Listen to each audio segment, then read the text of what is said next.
Student अब देखो structures of alimentary canal, इसकी अगर हम बात करें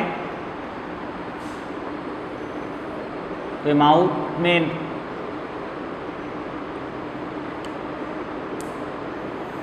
माउथ का क्षेत्र हो गया, ये नोज का क्षेत्र हो गया, ये बकल कैविटी हो गया, इधर से नेज़ोफेरेंजियल चेम्बर हो गया। अब देखो इस एरिया से जो ईयर वाला रीजन है, कान वाला, इस ईयर वाले रीजन से one pair salivary gland arise होकर के इस जगह पे आके खुल रहे हैं और ये मेम्ब्रेनस फॉर्म में खुलते हैं, तो ये दिखते नहीं है बट ऐसा खुलेंगे। और ये है पैरोटिड सलाइवरी ग्लैंड पैरोटिड के रूप में। अब देखो टंग के एरिया के जो आगे वाला भाग है वहाँ से वन पेयर सलाइवरी ग्लैंड्स आकर खुल रहे हैं। ये जो सलाइवरी ग्लैंड्स है ये लिंगुअल है, लिंगुअल या सबलिंगुअल बोलते हैं, सबलिंगुअल सलाइवरी ग्लैंड, और वन पेयर इस रीजन पे होते हैं बैक पार्ट के फॉर्म में, और ये जो होते हैं ये सब मैक्सिलरी और सब मैंडिबुलर सलाइवरी ग्लैंड। तो बच्चों इस प्रकार से हमारे पास जो भी सलाइवरी ग्लैंड है वो सब के सब वन पेयर है, sublingual one pair, submaxillary इसी का नाम सब मैंडिबुलर है one pair, and parotid one pair, all the salivary glands have two one pair. अब देखो ये जो पार्ट है आप तो जानते हो, इस पार्ट को हार्ड पैलेट बोलते हैं और इस पार्ट को सॉफ्ट पैलेट बोलते हैं, सॉफ्ट पैलेट। और ये जो पार्ट है जहाँ पर फूड यहाँ से पास आउट हो रहा है, तो कॉमन जो पाथ है फूड के लिए भी और जो भी गैसेस हैं उन गैसेस के लिए भी, तो इस कॉमन पाथ के पॉइंट को फेरिंग्स कहते हैं। तो फेरिंग्स के पास जो सॉफ्ट पैलेट का रीजन है, ये सॉफ्ट पैलेट, ये रीजन फेरिंग्स के पास, ये एरिया भी फेरिंग्स का ही है। तो फेरिंग्स के पास आकर जो भी एक पॉइंट वाइज, जैसे आपको पता है यहाँ पर एक ग्रोथ होता है, इस ग्रोथ का नाम उवेला है जिसको मैं आपको बता चुका हूँ, इस पॉइंट में उवेला, और इसके पास यहाँ पर एक सॉफ्ट पैलेट का अपग्रोथ होता है फेरिंग्स के पास, उसे वैलम पैलेटाइन कहते हैं, वैलम पैलेटी या पैलेटाइन के रूप में इसका नाम है। तो वैलम पैलेटी क्या है? Upgrowth of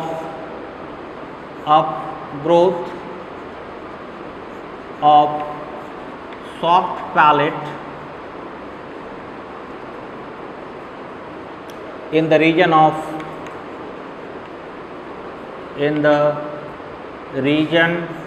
of pharynx, pharynx के पास अपग्रोथ होता है, तो इसे आप कह सकते हो कि pharynx के पास सॉफ्ट पैलेट का अंतिम उभार, ये जो होते हैं ब्रीदिंग फॉर्म को आगे पीछे करने में या ब्रीदिंग को नॉर्मलाइज करने में हेल्प करते हैं। अब फेरिंग्स के बाद स्टार्ट होता है ट्यूब लाइक स्ट्रक्चर्स, जो एक ट्यूब के फॉर्म में फूड को अंदर लाता है, एंड इस ट्यूब का नाम है ओसोफेगस, ओसोफेगस। बच्चों याद रखना, ओसोफेगस जो ट्यूब है इसमें किसी भी तरीके का जो भी मटेरियल, फूड मटेरियल इसमें एंटर कर रहा है, किसी भी तरह के फूड मटेरियल के फॉर्म्स जो होते हैं इसमें डाइजेस्टिव एंजाइम के फॉर्म में या किसी भी फॉर्म में भी, ये कोई भी लिक्विड या किसी भी तरह के कोई हार्मोन कुछ भी रिलीज़ नहीं करते हैं। इसका मेन रिलीज़ जो होता है ओसोफेगस का, वो फूड को इनगल्फ करके स्टमक तक पहुंचाना। अब जैसे अब हमारे स्टमक के पास आकर खुलेंगे तो ये हो गया स्टमक, और स्टमक का ये पार्ट हो गया।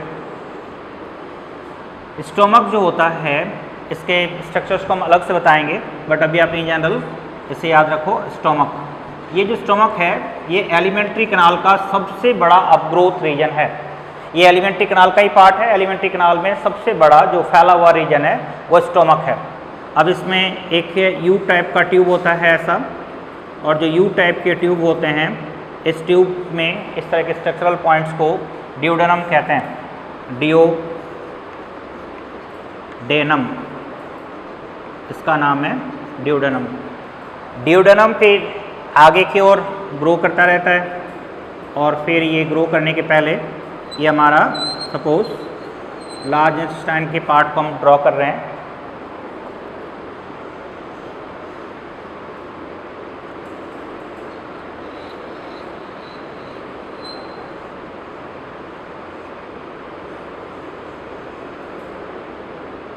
ये लार्ज इंटेस्टाइन हो गया, और ये ड्यूडेनम जो होता है इसके अंदर एंटर करेगा पहले, मतलब ये अलग से एंटर नहीं कर रहा है, ये ड्यूडेनम पहले पूरा एंटर करके डिवाइड होगा जेजुनम में।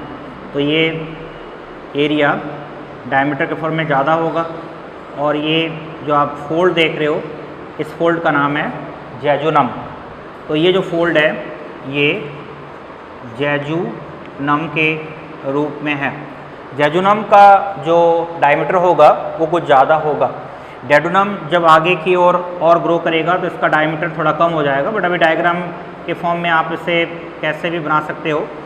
अब ये यहाँ से ऐसे, फिर ऐसे, फिर ऐसे, फिर ऐसे बहुत सारे फोल्ड होंगे इस रीजन पे, और फोल्ड होने के बाद ये आकर के इस जगह पे खुलेगा, और इसके पास खुलने के बाद ये लार्ज इंटेस्टाइन, फिर लार्ज इंटेस्टाइन से ग्रो करते हुए लास्ट पार्ट के पास चला जाएगा।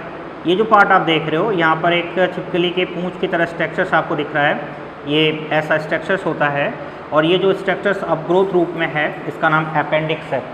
अब ये देखो जेजुनम के बाद जो येलो कलर में मैंने ड्रॉ किया है इसे इलियम मानोगे, ILEUM, इलियम। यानी स्मॉल इंटेस्टाइन के 3 पार्ट हो गया, ड्यूडेनम, जेजुनम, इलियम, जो मैं आपको पहले भी बता चुका हूँ डायग्रामेटिक रूप में। अब ये जो पार्ट है इस पार्ट को सीकम कहते हैं। सीकम, ये जो पार्ट है यहाँ से यहाँ, फिर यहाँ से यहाँ, और फिर यहाँ से यहाँ, इस तरह से पूरे रीजन जो आपको मैंने यहाँ पर इस तरह से अंडरलाइन फॉर्म में दिखाया है, दूसरे कलर से दिखा दूँ, ऐसे, ऐसे और ऐसे, ये जो एरिया ये पूरा का पूरा कोलोन का है। अब ये जो होता है ये ट्रांसवर्स होता है, इसलिए इसको ट्रांसवर्स कोलोन बोलते हैं। ट्रांसवर्स कोलोन यानी कोलोन का वो पार्ट जो ट्रांसवर्सली पाए जा रहे हैं, ट्रांसवर्स कोलोन। ये थोड़ा सा सीकम से ऊपर की तरफ जा रहा है, इसका ग्रोथ ऊपर की तरफ है, इसलिए इसका नाम है एसेंडिंग कोलोन। एसेंडिंग कोलोन ऊपर जा रहा है, हिंदी में आरोही कोलोन इसको कहते हैं। और फिर इसमें कुछ हिस्सा नीचे की तरफ आ रहा है ऐसे, ये जो रीजन नीचे की तरफ आ रहा है इसका नाम हो गया डिसेंडिंग कोलोन। डिसेंडिंग कोलोन यानी कोलोन को 3 पार्ट में डिवाइड किया गया है, और इस कोलोन के या स्ट्रक्चर्स के पॉइंट को मैं डिक्लेयर और अच्छी तरह से क्लियर करूंगा अलग से बता करके। अभी आप बस अब इतना देखो कि जो लार्ज इंटेस्टाइन है वो 3 पार्ट है, सीकम, कोलोन, कोलोन के 3 पार्ट है, ascending colon, transverse colon, descending colon, और डिसेंडिंग कोलोन को हिंदी में अवरोही कोलोन बोलते हैं। अवरोही कोलोन। और इसके बाद ये जो अंतिम पार्ट यहाँ रह गया इसका नाम है रेक्टम। रेक्टम, और रेक्टम के बाद यहाँ पर एनल कैनाल जो रेक्टम के एंड में होगा, और लास्ट में ये एनस। इस तरह से ये पूरा का पूरा एलिमेंट्री कैनाल को दिखाया गया है। एलिमेंट्री कैनाल का ये जो स्मॉल इंटेस्टाइन के पॉइंट्स में ड्रॉ किया है, इसमें ड्यूडेनम भी है, जेजुनम भी है, इलियम भी है। अब देखो ये जो रीजन है, इस रीजन से एक स्ट्रक्चर्स आकर के यहाँ जुड़ते हैं और उस स्ट्रक्चर्स का नाम है पैनक्रियाज। तो पैनक्रियाज जो होता है ये इंडोक्राइन एंड एक्सोक्राइन बोथ के रूप में काम करते हैं। तो ये है पैनक्रियाज, और पैनक्रियाज से इस रीजन से यानी पैनक्रियाज के जो ट्यूब आ रहा है उसी ट्यूब से होता हुआ एक और ट्यूब जो ड्यूडेनम से भी होता हुआ, ड्यूडेनम के अंदर से भी जा रहा है, ड्यूडेनम से भी टच कर रहा है, वहाँ से होता हुआ ऐड होगा और ऐड होने के बाद लीवर के स्ट्रक्चर्स को ड्रॉ करेगा। ये लीवर और लीवर जो हो गया उसमें चला गया, यानी ये लीवर के पास एंटर कर गया।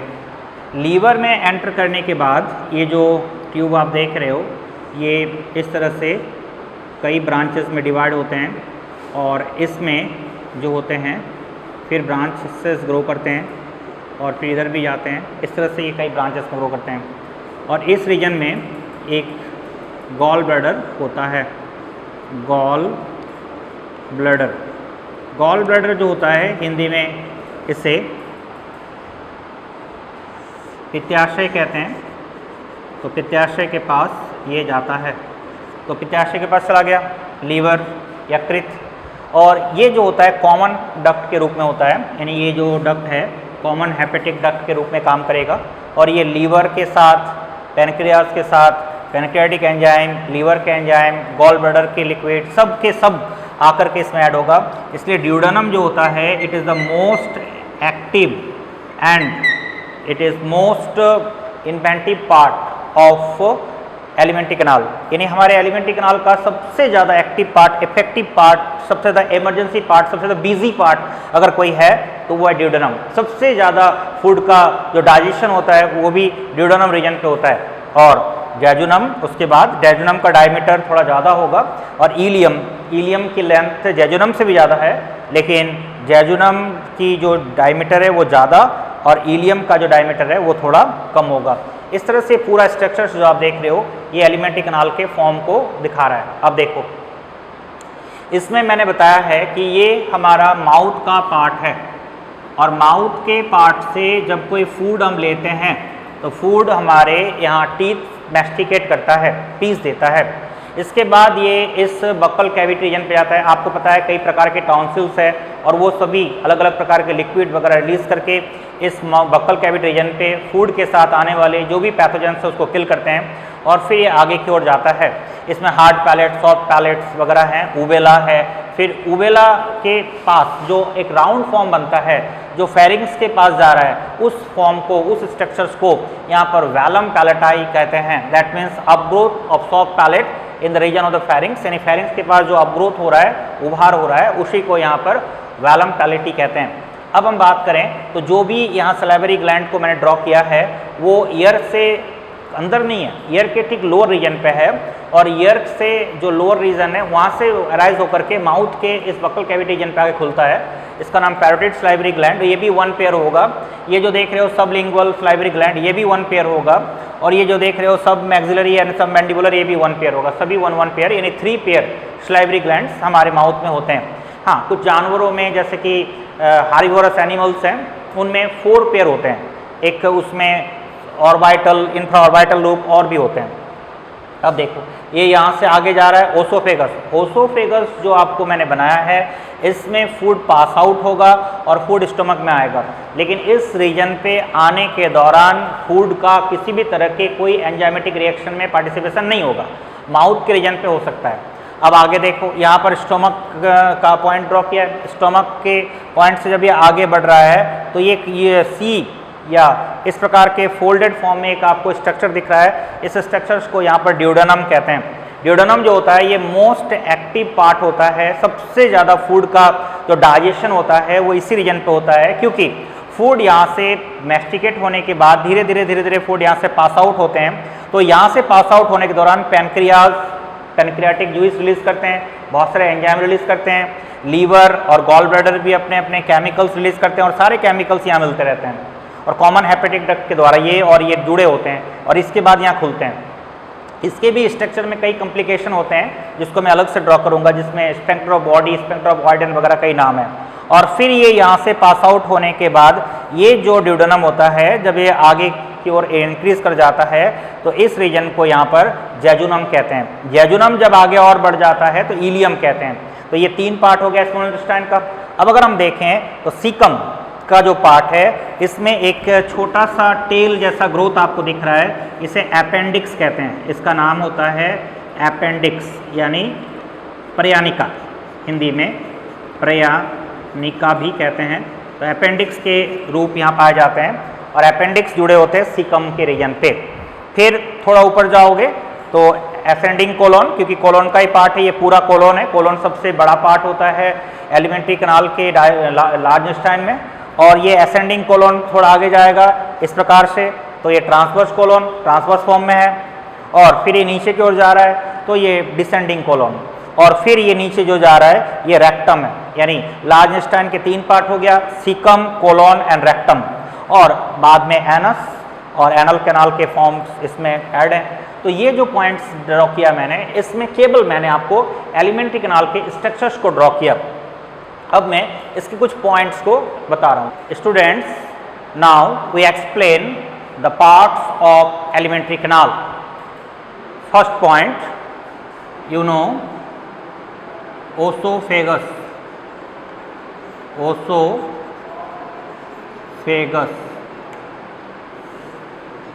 it's a tube like structure. It's a tube like structure. You know, this type of forms, and this is the mouth, this is the hard palate, soft palate, tongue, and in this region uvula also present. In that part trachea also present, larynx also present, but I explain only the oesophagus part. This tube is the oesophagus and it is connect to stomach. Okay, this oesophagus is a tube like structure and it arises from the pharynx region. You know, pharynx is the common path of breathing and food inhalation both. So pharynx is the common path and in this region arises the oesophagus. Oesophagus. First thing, it's a tube like structure. Second thing, not any type of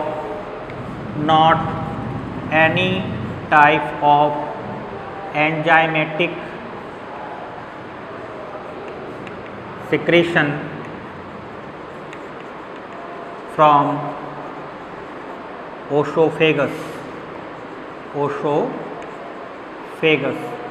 It's very simple. That means oesophagus not release any type of the enzyme.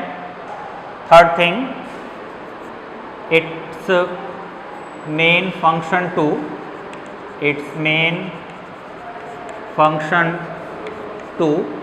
passes food material are passes from this oesophagus and that food material reach into stomach. The upper part of oesophagus is related to pharynx region and lower part they open into the stomach. Okay. Now third thing you have to understand with the help of diagram. Suppose this is a tube like structure and this tube is oesophagus. Okay. When food enter inside oesophagus, in that time the entrance point of the food in the region of the oesophagus is to swell up that broad area and food is enter in oesophagus very quickly. food passes from this point to the next point. So food passes, suppose it is the second point, and food passes into the lower point, and next it passes from lower part, more lower part, and finally they enter into stomach food, and this tube have to normal shape. That this is the normal shape of the tube in esophagus, and when food enter, in that time they have to swell up, and after that they have to contract, and then food passes the next point, then food in that region they have to swell up, and after that they have to contract, and then the lower point food in the region they have to swell up, and finally food enter into stomach. लेकिन मान लो कभी कभी हम क्या करते हैं, बहुत जल्दी जल्दी खाते हैं, अभी एक निवाला खाए नहीं, फिर एक निवाला, दो निवाला, बहुत जल्दी जल्दी, तो क्या होता है कि इस तरह के मूवमेंट जो होता है, इस मूवमेंट को अगर आप नॉर्मली इस पूरे स्ट्रक्चर्स को आप एक साथ ड्रॉ करो तो इस तरह का एक स्ट्रक्चर्स मिलेगा जो इस तरह से फूड के इनगल्फ प्रोसेस को बता रहा है। अब इस तरह से ये स्वेलअप होते हुए फूड एक के बाद यहाँ से यहाँ, यहाँ से यहाँ, यहाँ से यहाँ, और ये सब नॉर्मल होता जाएगा। इस तरह के मूवमेंट को पेरिस्टॉल्टिक मूवमेंट बोलते हैं, पेरिस्टॉल्टिक मूवमेंट। और पेरिस्टॉल्टिक मूवमेंट के फॉर्म में फूड पास होते होते स्टमक में जा रहा है। एक निवाला खाने के बाद दूसरा, तीसरा, एक तो ये तो पास ही नहीं हो पाया, तब तक और एक फूड ले लिए, दूसरा फूड निवाला ले लिए, तो जाम हो जाएगा। तो बहुत सारे लोग कहते हैं सर गले में फंस गया है, दर्द हो रहा है, या जब हम फूड खाते हैं तो गले में फंस जाता है। हमारे गांव में या बहुत सारी जगहों पे कहावत है, कहावत आपको पटांग सा लगेगा, लेकिन कहावत है कि सॉलिड फूड को पी जाओ और लिक्विड फूड को खा जाओ। सर ये कैसा? तो देखो, सॉलिड फूड को पी जाओ मतलब है कि उससे निगलना नहीं है, सॉलिड फूड को इतना चबाओ, इतना मैस्टिकेट करो कि वो लिक्विड में कन्वर्ट हो जाए, फिर उसे खा जाओ। यानी सॉलिड फूड जब मैस्टिकेट करने के बाद लिक्विड फॉर्म में कन्वर्ट होते हैं, स्लाइवा, एम्बाइलेज, दूसरे तरह के एंजाइम इसमें रिएक्शन करते हैं, तो उसे खा जाओ, यानी वो लिक्विड फॉर्म है। और पानी जब हम पीते हैं तो गट गट गट गट गट गट नहीं पीना चाहिए, पीते हम ऐसे ही हैं, लेकिन ऐसा नहीं करना चाहिए। पानी एक दो घूंट पीने के बाद थोड़ा रुकें, फिर एक दो घूंट पिए, यानी उसको लिक्विड को थोड़ा धीरे धीरे लें। लिक्विड को एक साथ लेने से भी कभी कभी वो गलती से ओसोफेगस में न जाकर के फेरिंग्स से होता हुआ ट्रैकिया पाथ में चला गया, तो उसमें भी प्रॉब्लम हो सकता है। तो इस तरह के पॉइंट्स होते हैं फूड को पास करने के लिए, और इस तरह के पासेस पॉइंट होते हैं ओसोफेगस में, यानी इसमें कोई एंजाइम नहीं, केवल इसका काम है फूड को यहाँ से पास लो और यहाँ आकर के इसे छोड़ दो। That means this esophagus have to one function, that is passes the food from mouth lower region to this stomach region, और ये काम कंप्लीट। अब देखो एक डायग्रामेटिक पॉइंट में, ये एक जो ओसोफेगस जब नीचे आ रहा है, in that time here present diaphragm, क्योंकि ये माउथ रीजन पे नहीं है, थोड़ा नीचे, तो मैं डायग्राम थोड़ा ऊपर बन गया और नीचे जाएगा, तो डायफ्राम चेस्ट रीजन पे है। तो जो हमारा ये डायग्राम थोड़ा सा कंफ्यूजिंग बाद में क्रिएट ना कर दे, तो इसको थोड़ा सा और नीचे ड्रॉ करते हैं और इसको और नीचे ले जाते हैं। ये अब समझ में आ रहा है? और ये स्टोमक का पार्ट हो गया और ये चेस्ट रीजन हो गया। तो चेस्ट रीजन पे ये जो अपना डायफ्राम है, डायफ्राम, और डायफ्राम के रीजन से लोअर रीजन में एंटर कर रहा है, तो आपको ऐसा लग रहा है कि टच कर रहा है, ये टच नहीं कर रहा है, बट इसके रीजन से गुजर रहा है। This point, this junction point is known as hiatus.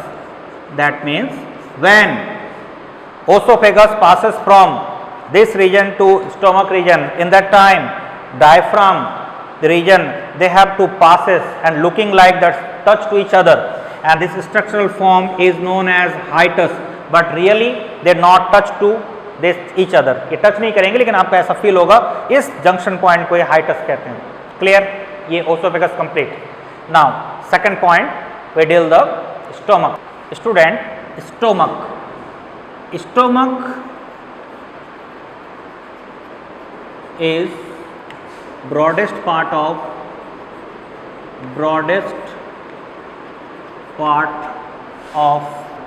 alimentary canal। It's the broadest part. Food generally hold 4 to 5 hours in this region. Food have to holding in this region 4 to 5 hours. Stomach have power to systole and diastole like structure. Contraction and expandation structure also present. When you take food, that food enter into the stomach, then stomach have to expand and contract, expand and contract. This type of structure also present in this region. So it is systole and diastole structure also present in the stomach region, and it combinedly called as peristalsis. So peristalsis also present in this region, and different type of nerves participate in this part, in this area, and that nerve is related to the autonomic nervous system, and I explained in the other topic, and nerve connection in this region and other part of alimentary canal. And we draw the complete diagram of stomach and their cellular structure, auxantic cell, peptic cell, etc. जो भी, और that explained in the other topic. Okay, the stomach complete. Third is intestine is divided into 2 points: small intestine and large intestine. The small intestine, at first, small intestine is divided into 3 main region. One is called duodenum. Duodenum. Other is called jejunum. And third point is called ileum.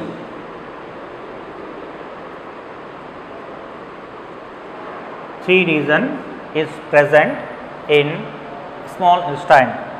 Duodenum is folded tube and very less length. Jejunum is wider tube in comparison to ileum. Their wideness is maximum in comparison to ileum, and ileum is thin and the diameter is minimum or less in comparison to jejunum. That means it is shortest in length, it is maximum length,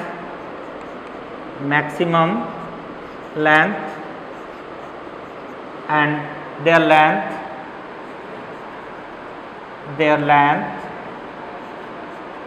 is maximum in comparison to jejunum.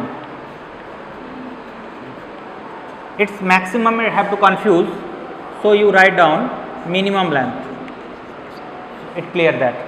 That means duodenum have the shortest length, it's the minimum length, and this length is maximum in comparison to jejunum. अब देखो, जैसे इसकी length बहुत कम होता है 15 to 20 centimetre, इसका length near about 1 metre, इसका length थोड़ा जो भी ह्यूमन बीइंग है उसके हाइट पे डिपेंड करेगा, लेकिन फिर भी मान लो इन जनरल 3 to 4 मीटर. तो ये सबसे ज़्यादा लंबा हो गया, ये मिनिमम लंबा हो गया, और ये बहुत ही कम लंबा हो गया. अब मैं आता हूँ वर्क के बेसिस पे बात करते हैं, फंक्शन के बेसिस पे बात करते हैं. तो duodenum is most busiest elementary part, alimentary canal, most busiest alimentary canal and their part, most busiest, and in this is not the busiest. Very simple work. When food available and they have to digested point, then they have participate to absorption and slight amount of the digestion, so not maximum work. And second point is most important, and remember this is very small, very small, but they participate maximum digestion. So duodenum participate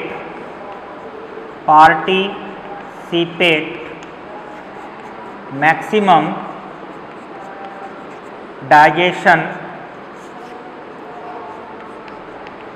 in food. You ask why, sir? Because in this region connect liver, pancreas, gallbladder and upper region of present stomach. So stomach, when food have to masticate, then food gradually passes from this region, and when food passes from this region, and different type of enzymatic part also available here. So in this region food very easily digest and they convert into their simple form. So this duodenum region is maximum participation for the digestion of the food material, and in jejunum is participate maximum absorption of digested food. You remember that this function is related to digestion and this function is related to absorption. Maximum absorption found in the region of jejunum. One thing, it's more confusing. You remember that ileum is most active and important absorption part. Most active and important absorption part. This is the most active part and important absorption in that region. Why, sir, important? Because some important materials you write down like that vitamins.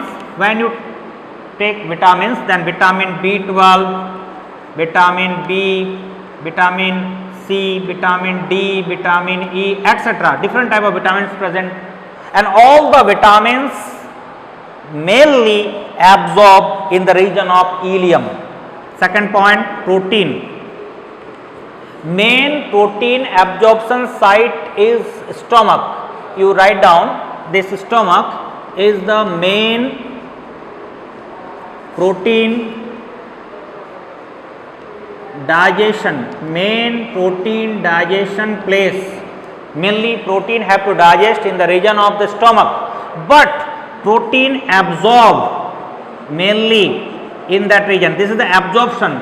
So mainly absorption region of the protein is ileum, and protein have to digest in the region of stomach. Okay. And third point, different type of minerals also absorb in this region. एक example दे रहा हूँ. Suppose आपने एक गिलास दूध पिया, मान लो 250 millilitre है, उस दूध में मैक्सिमम अमाउंट वाटर कंसंट्रेशन और दूसरे तरह के मॉलिक्यूल्स हैं. जब वो हमारे स्टमक से पार होते हुए डाइजेस्ट के बाद जेजुनम से जा रहे हैं, तो उस समय इस जेजुनम से पार होने के दौरान उस मिल्क में से 200 मिलीलीटर मिल्क का जो भी पार्ट है वो मान लो जेजुनम से एब्जॉर्ब हो गया, वो डाइजेस्टेड फॉर्म में. लेकिन उसमें रिमेनिंग जो 50 मिलीलीटर रह गया, उसमें से 40 मिलीलीटर में मान लो प्रोटीन है, कैल्शियम है, विटामिन डी है, डिफरेंट टाइप ऑफ मिनरल्स है, उनका एब्जॉर्प्शन कर रहा है इलियम. अब बताओ, ज़्यादा से ज़्यादा एब्जॉर्प्शन इसने किया, बिल्कुल सही, लेकिन जो मुख्य पदार्थ है उसका एब्जॉर्प्शन तो इलियम ने किया. तो इलियम ने इसके कंपेरिजन में एब्जॉर्प्शन कम किया, लेकिन उसके बाद भी इसने ज़्यादातर प्रोडक्ट का एब्जॉर्प्शन किया. जब क्वेश्चन ऑब्जेक्टिव आए तो ध्यान देना कि क्या पूछा जा रहा है. अगर सिंपल पूछा जाए कि maximum absorption of the food material, simple पूछा गया तो आंसर करो जेजुनम.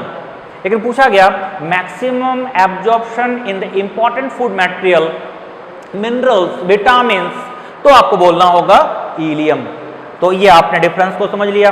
तो इलियम भी एब्जॉर्प्शन में रोल प्ले कर रहा है, जेजुनम भी एब्जॉर्प्शन रोल प्ले कर रहा है, लेकिन ड्यूडेनम का एब्जॉर्प्शन में भी रोल है, लेकिन ये एब्जॉर्प्शन में स्लाइट अमाउंट में रोल प्ले करता है. मैक्सिमम इसका काम होता है digestion.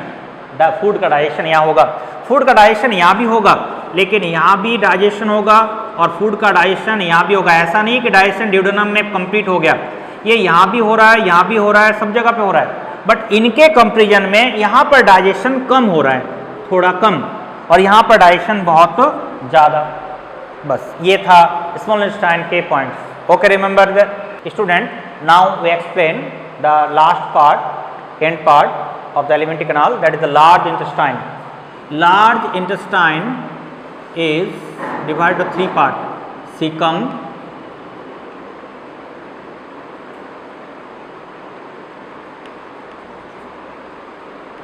colon and rectum. I explain separately in the large intestine topic, but in general you know cecum is the lowest part, and this region, the lower region of the cecum, found appendix, and appendix is vestigial in human, you know, because it have no function, but in case of the herbivorous animal, appendix participate to cellulose digestion. Second point, colon. Colon divided into 3 parts, that is called ascending colon, transverse colon, descending colon.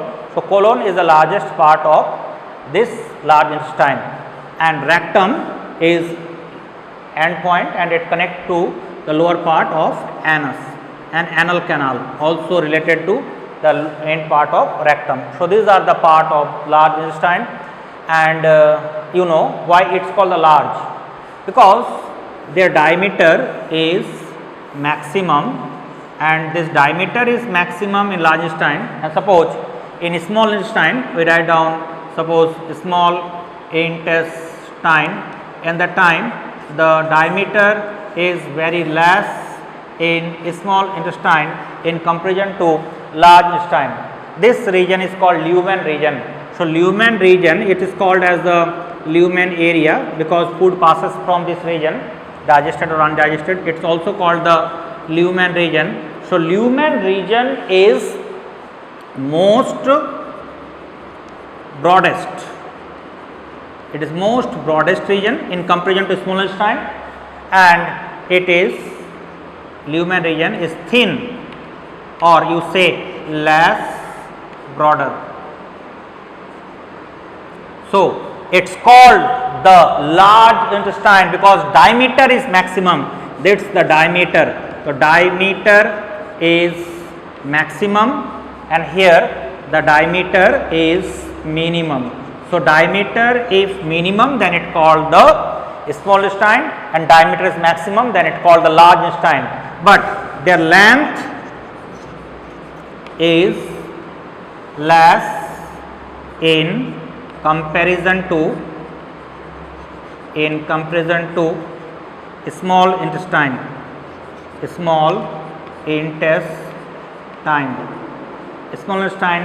is maximum length, and so you write down maximum length found in small intestine. The small intestine length is maximum, and large intestine length is very less in comparison to small intestine. Suppose their length is 5 meter, their length is 1 and 1.5 meter. So, it is called large because diameter is maximum, not related to length. Okay, students.